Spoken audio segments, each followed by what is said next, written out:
Спорт, гурткі, рукадзелля і дамаводства, утульныя пакоі, шмат мяккіх цацак. Персанал робіць усё магчымае, каб дом-інтэрнат стаў менавіта домам для сваіх пастаяльцаў. Сёння тут свята і мноства гасцей. Падрыхтавалі і цэлы канцэрт. Талентаў хапае.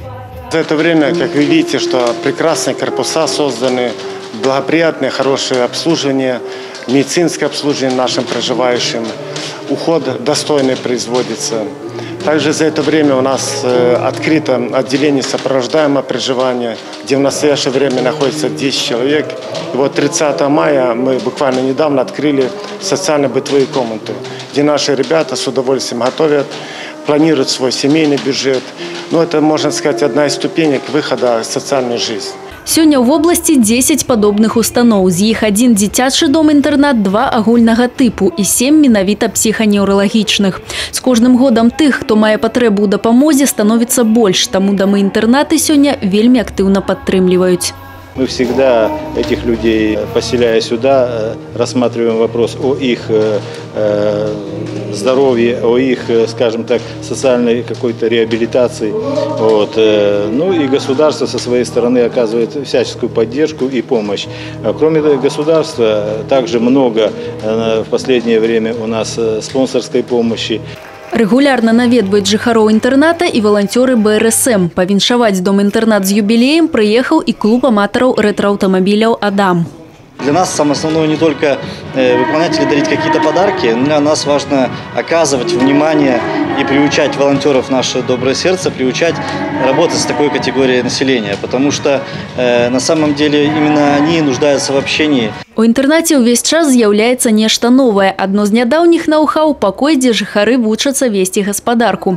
Гатуюць ежу, плануюць бюджэт. Усё гэта ім спатрэбіцца, калі яны будуць жыць за межамі дома-інтэрната. Целью этой социально-бытовой комнаты является социализация и интеграция людей. Здесь мы проводим практические занятия, теоретические занятия. Дзяніс Дзегцяроў жыве ў доме-інтэрнаце практычна з яго адкрыцця, ужо 5-й год. Кажа, будні тут праходзяць за працай. Жыхары дапамагаюць уладкоўваць тэрыторыю інтэрната. Саджаюць кветкі, будуюць альтанкі. Увогуле тут свой маленькі свет. Прогуляемся, музыку послушаем. Иногда есть настроение, иногда нет настроения. Можем и огорчиться, можем и радоваться, и поддерживать друг друга, и обидеть друг друга, всякое бывает. Живем, короче, дружно, привычно. Ну, пары нема у меня. С суседом Юрыем Дзяніс жыве ў адным пакоі ўжо амаль 5 гадоў. Адзін на аднаго не скардзіцца, жывуць дружно.